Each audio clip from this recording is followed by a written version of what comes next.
Millions of supporters, billions of dollars, one screen, one decision capable of changing football history.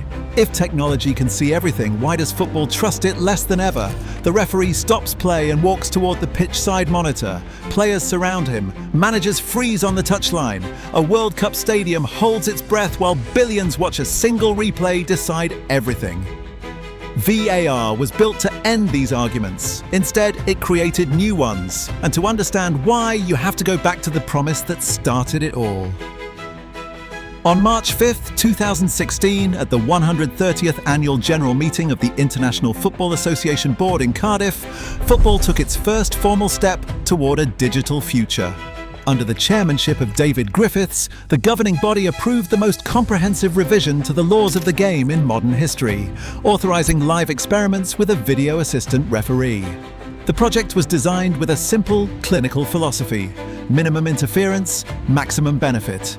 2 years of global trials culminated in Zurich on March 3, 2018. At its 132nd annual meeting, the board unanimously approved the use of video assistant referees in elite football.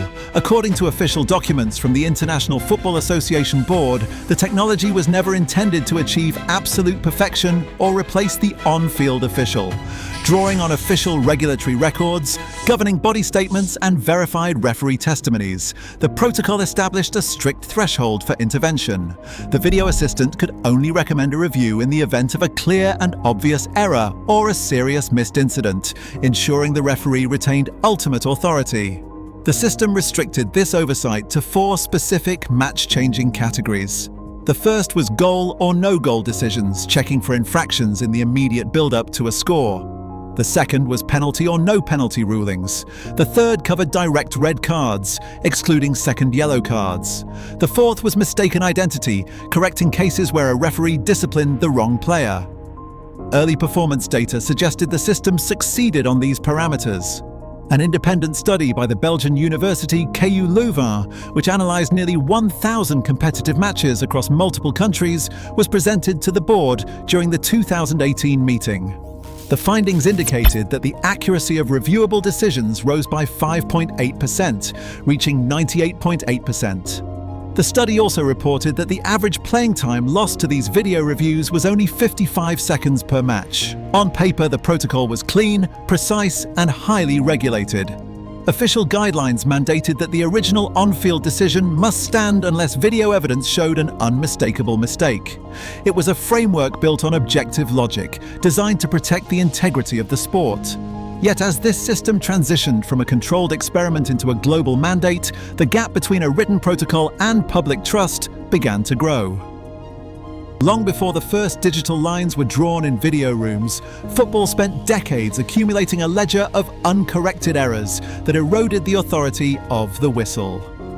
In the 1966 World Cup final, Jeff Hurst's extra-time shot struck the crossbar and bounced down, prompting the referee to consult the Russian linesman before awarding a highly disputed goal. This moment became the early argument for visual proof, but the pressure soon expanded past scoring disputes. During the 1982 semi-final, West German goalkeeper Harald Schumacher collided violently with France's Patrick Battiston, knocking him unconscious. Referee Charles Corver later acknowledged that a red card was appropriate, but on the day he simply awarded a goal kick. The incident expanded the debate to player safety, showing that referees needed help with serious physical misconduct. 4 years later in Mexico, Diego Maradona bypassed England's defence by punching the ball into the net. The unseen infringement was transformed into a lasting myth, cementing the idea that a historic match could be decided by an undetected cheat. By the turn of the century, these isolated grievances merged into a systemic legitimacy crisis. During the 2002 World Cup in South Korea, a sequence of highly controversial decisions by officials like Byron Moreno eliminated Italy and Spain through disallowed golden goals and contentious red cards, leaving supporters convinced that the tournament's integrity had been compromised. The demand for technology reached a breaking point in South Africa during the 2010 tournament.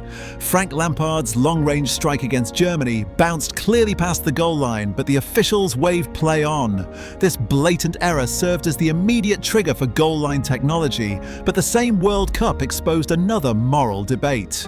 When Luis Suarez used his hands to block a certain Ghana goal on the line in the final minute, the referee applied the rules correctly by sending him off, but Ghana missed the subsequent penalty.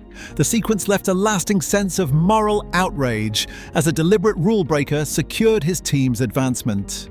These recurring handball and goal line grievances across different eras created an expectation that football should know more than the human eye alone. Supporters embraced the prospect of video review not as a sudden novelty, but as a necessary remedy for decades of accumulated resentment. The promise of digital objectivity quickly collided with the messy, subjective reality of football. This friction does not stem from faulty cameras or lagging software, but from how technology is applied to rules written for human eyes. Consider the handball. Even after the International Football Association Board updated Law 12 to clarify natural body movement, the rule still requires human interpretation. A ball striking an arm in the English Premier League might be ignored, while the exact same contact in the UEFA Champions League triggers a penalty. This structural inconsistency is amplified by the tools used to diagnose it. When video rooms review incidents in slow motion, they alter how viewers and officials perceive physical actions. Studies in sports psychology indicate that slowing down footage creates a severity bias, making accidental collisions look deliberate and natural movements appear highly calculated. While slow motion replays clarify the point of contact, they distort the element of intent. Even purely objective decisions suffer from a translation problem. Semi-automated offside technology utilizes tracking cameras and connected ball sensors to measure positions down to the millimeter. Yet by reducing offside to a toenail or a sleeve, the system produces decisions that feel highly technical rather than intuitive. For fans, these automated renderings function like a black box, mathematically precise but emotionally hollow. This precision comes at the cost of the game's emotional core. When a goal is scored, stadium celebrations are instantly suspended. The collective release of joy is replaced by minutes of silent waiting while lines are drawn in a distant room. The lack of direct communication from officials leaves supporters in the dark, turning correct decisions into sources of suspicion. Rather than resolving the sport's ancient disputes, the technology has simply shifted the argument to a new, more frustrating layer. Behind the screens and stadium lights stands a class of high-performance athletes subjected to an unforgiving system of constant evaluation. Elite referees do not simply walk onto the pitch, they are appointed, assessed and reviewed on every whistle, signal and physical sprint. For officials like Stephanie Frappart, operating under this public microscope means knowing that a single televised mistake can instantly dismantle decades of flawless work. This pressure is managed by governing figures like Pierluigi Collina, who represents the peak of on-field authority, but now oversees a system where human judgment must conform to digital outputs. Collina famously warned Howard Webb that while the pressure at the elite level is immense, a referee's entire career can be defined by one bad afternoon. Today, Webb serves as the bridge between that traditional on-field intuition and the rigid protocols of the video review age. When a match begins, the tension shifts to the VAR room, a sterile, silent workspace miles away from the stadium's energy. Here, officials are isolated from the crowd, yet fully exposed to global scrutiny. Simon Marciniak, who managed the immense pressure of the 2022 World Cup final, described this bunker as an isolating workspace where mental resilience is tested to its absolute limit. The communication between the referee and the assistants forms the emotional heartbeat of the process. But when every word is recorded and every angle analyzed, the threat of constant surveillance can quietly alter human behavior, making decision-making more conservative or more hesitant. When a decision leaves the sterile video bunker, it enters a highly charged public arena where logic is instantly overtaken by emotion. Elite figures carry immense weight in this theater of public opinion. During a 2022 Champions League campaign, Jurgen Klopp openly criticised the inconsistency of VAR, giving voice to a widespread frustration shared across elite coaching staffs. When managers like Pep Guardiola, Jose Mourinho, Carlo Ancelotti and Arsene Wenger voice their doubts, their verdicts directly shape how millions of supporters interpret the fairness of the game. Even the most subtle calls involving icons like Lionel Messi or Cristiano Ronaldo are instantly dissected, transforming technical reviews into massive debates over institutional bias. Yet the deepest fracture in fan trust happens in the stadium through what psychologists identify as interrupted emotion. The traditional, spontaneous release of a goal is now routinely suspended. Players and supporters freeze mid-celebration, waiting in silence for lines to be drawn in a distant room. Because stadium screens rarely show the raw footage or explain the review process, this informational vacuum converts anxiety into anger. Within seconds, the dispute migrates to social media. Platforms turn a single, subjective call into millions of instant verdicts, with algorithmic feeds amplifying the most hostile reactions, while official data indicates that VAR successfully corrects the vast majority of clear errors. The mechanical precision of the system often feels deeply unnatural. Fans are not merely demanding factual correctness, they want a game that remains intuitive and understandable in real time. The ultimate crisis of the technology is not that it fails to find the technical truth, but that modern football has created an ecosystem where outrage is distributed faster than any referee can explain a decision. This high-velocity outrage does not exist in a vacuum. It is fueled by a global sports economy that has transformed the World Cup from a simple tournament into a massive commercial empire. The upcoming 2026 tournament is projected to generate $3.7 billion in broadcasting rights revenue alone, contributing to a staggering overall commercial valuation of around $13 billion. This colossal figure represents a sprawling web of global sponsorships, hospitality packages, ticketing, tourism, and a booming international sports betting market. When the financial stakes reach this scale, the emotional and reputational consequences of a single refereeing mistake are instantly magnified. A marginal offside call or a disputed penalty is a multi-million-dollar business hazard that can alter the financial trajectory of entire national associations.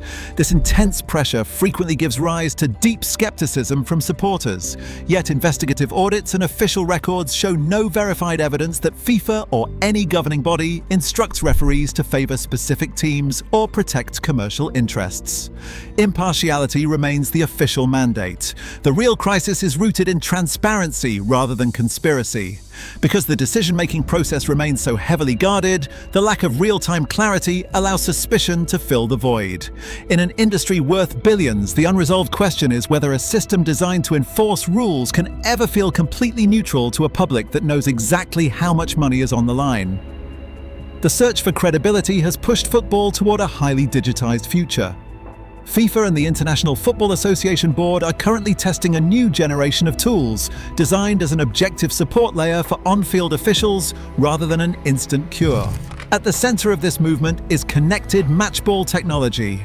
During recent tournaments, Adidas and Kinexon introduced balls containing internal sensors that transmit spatial coordinates 500 times per second. This sensor data, synchronized with ultra-wideband player tracking tags embedded in player kits, calculates the exact millisecond a pass is made, attempting to establish an undeniable kick point. This tracking works alongside semi-automated offside systems.